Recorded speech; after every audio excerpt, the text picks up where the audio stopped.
We are doing chapter 6 today, which is discussing the existential therapies. Viktor Frankl has mainly contributed to the existential therapy, and he was very much concerned about what is the meaning of existence. He was born in 1905 and he has a major impact on the existential therapy.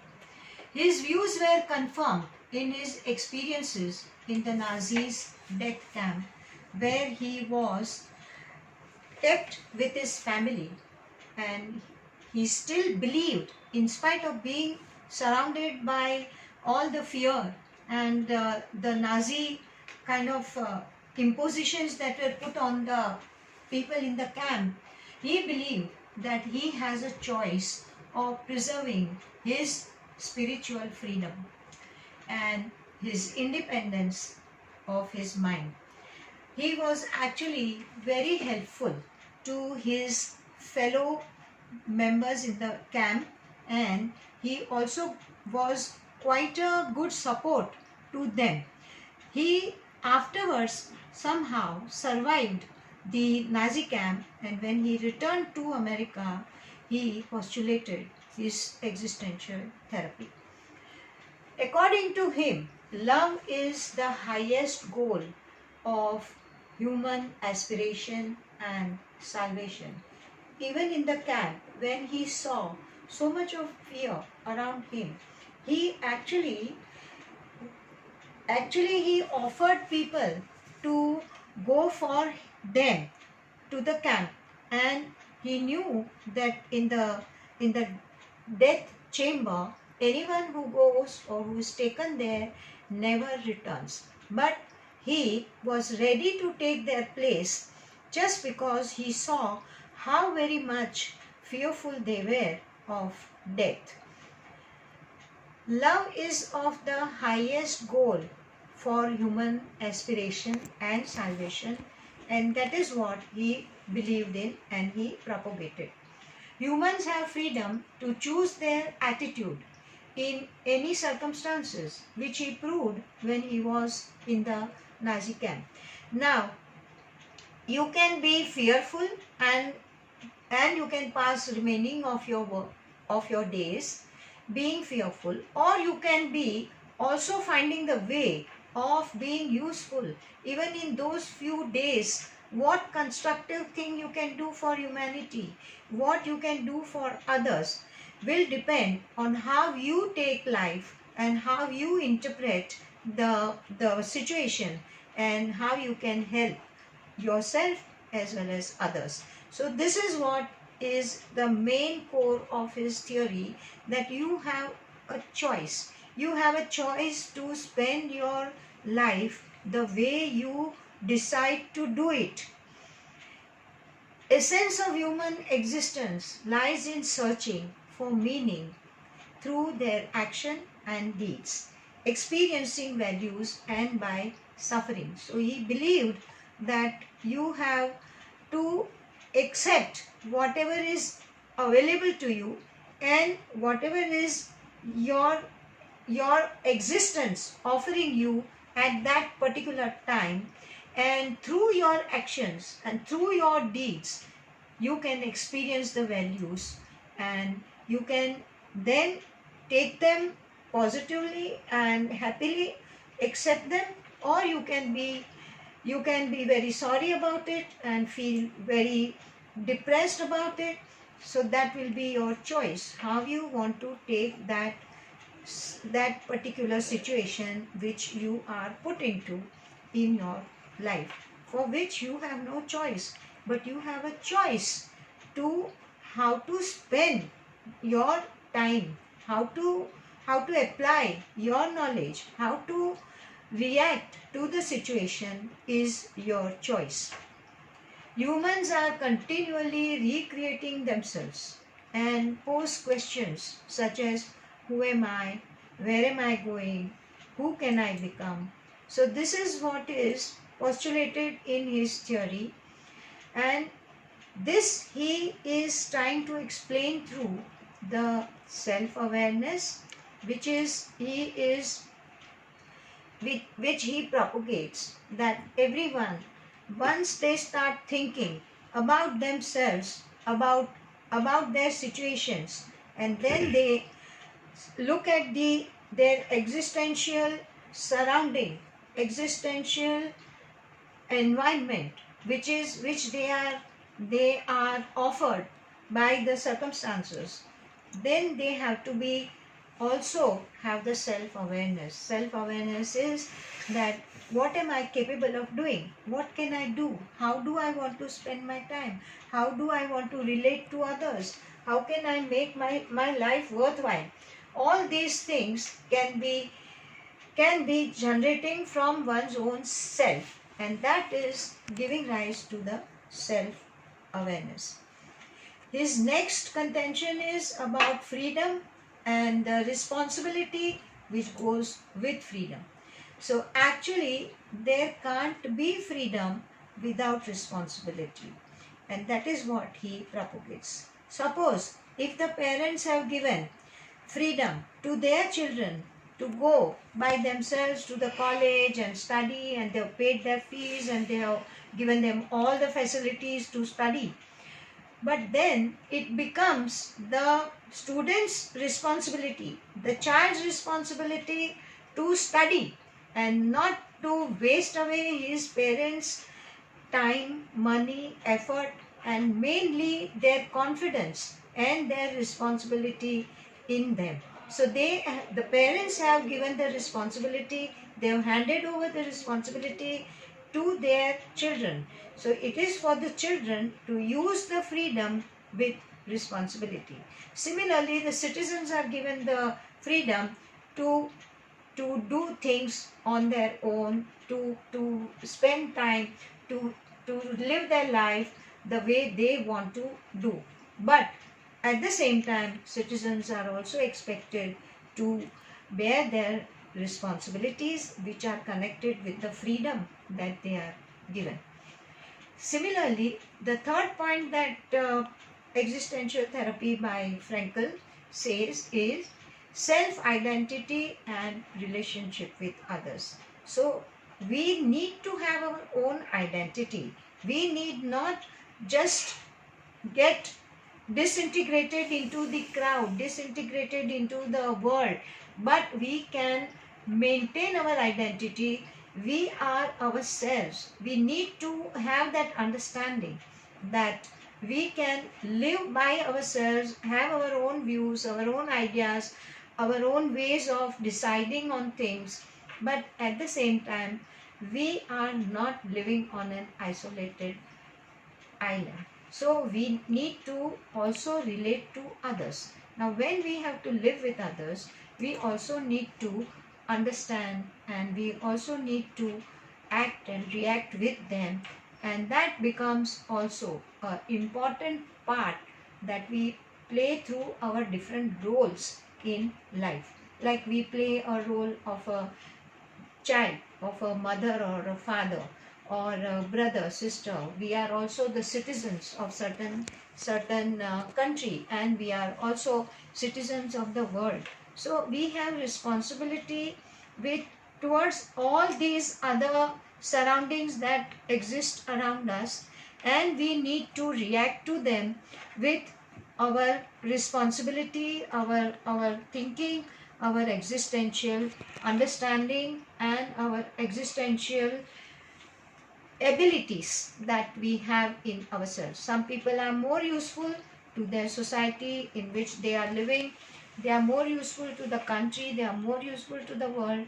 While some become a nuisance. Actually, they become a burden on their environment. So this is where we need to understand what is exactly our role in relation to others. Then there is search of meaning, goals, purpose, and values. So each one of us need to know, how do we interpret our own life? What do you want to do? You want to be helpful, or you want to be a nuisance in the society? You want to be creative? You want to do something for other people? or you are a burden to even your family or your society, or your life becomes absolutely useless. So how do you want to interpret your own life? So one has to think about what is the meaning of life for one's own self, and then what are your goals, what is your purpose, what are your goals in life. You want to be useful, you can become a doctor or any other professional which can be very useful member of the society, and they can be contributing to the betterment of the society. And then what is the purpose of your living? Is your life all about just having good time, enjoying yourself, irrespective of how you are existing in relation to others? Whether others are sacrificing for you, are you then living your life at the cost of other people's sacrifices, or you are becoming more of a support to others who may not be having all those same facilities which are given to you by your life, by your family, by your country. We are in a much better positions to be able to be helpful and develop the compassion and the ability to give to others. And then of course what we value, it also depends on what we value.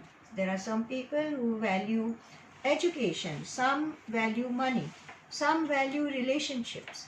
So it all depends on how we want to value things in our life. And that there can be a hierarchy of what we value and what we want to do, and how we want to spend our resources in life. Then of course there is awareness of death and non-being. So we all have that awareness that one day we are going to be leaving this world and going to be away from all our possessions, our loved ones, our societies, whatever else that we like to possess in this life. But the awareness of death is something that gives us that kind of balance in life. One does not go off the balance to think that I am living with all these things and I am only for all these things, and all these things are only for me. After all, they are things, they are going to be left behind. So what do you really value when you are reduced to a non-being on the last day of your life? What would you feel about the way you have lived your life?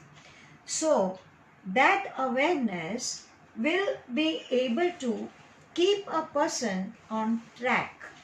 If one is facing some kind of a problem today, that problem may be temporary. It may not be something which is going to kill him or which is going to destroy him totally. It can be solved, or one can at least maintain one's own presence of mind, balance of mind, and try and understand, accept things, and if possible find the ways and find the different kinds of solutions to the problem and solve it.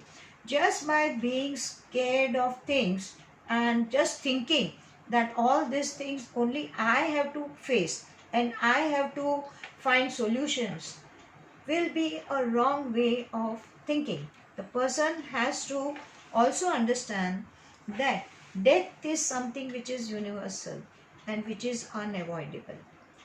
So one has to keep that in mind, but at the same time don't allow it to interfere with your existence. Don't allow it to interfere and make your life that is totally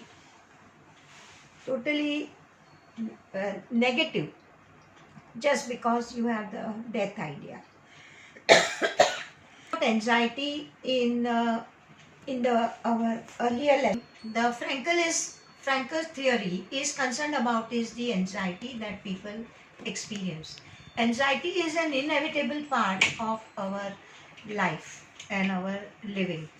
We cannot totally eliminate anxiety from our life, but we need to understand how the anxieties are generated and how we can manage to live with these anxieties, and also very often learn to tackle them in a positive manner. So anxiety, as we have seen earlier, mainly in our Freud's theory, we have seen that anxieties are dealt with through a lot of defense mechanisms. If we understand these mechanisms and we understand how to deal with these anxieties, we will be better off in our life. In that case, we will have less of problems and also we will have more of understanding of our own behavior, and we will have more of relaxed and peaceful life, because we have learned to deal with our anxieties. We have learned how the anxieties are generated, and we have also learned that what is the significance of anxiety. All anxieties and all stress is not absolutely useless in our life. So these are all vestigial things coming from evolution, and they are not directly seen as something which is very positive or helpful in life, but they do have an indirect reasons, and they do have indirect positive effects in our life also. They are useful in some way or the other. So we need to keep our minds open, and we need to learn about anxieties, which we have discussed very much even in the past lessons. Now this is a short lesson of Viktor Frankl. I hope you have read it, and it will be not very difficult for you. He is one of the therapists who is using existential therapy for treatment. We will be also doing there will be a short seminar on stress management, and we will be sending you the video with that also, so you can wait for it. In the meantime, go ahead, read up all your lessons, the notes, and that will be definitely contributing to achieving your goals of becoming a very good counselors, very successful counselors. Thank you.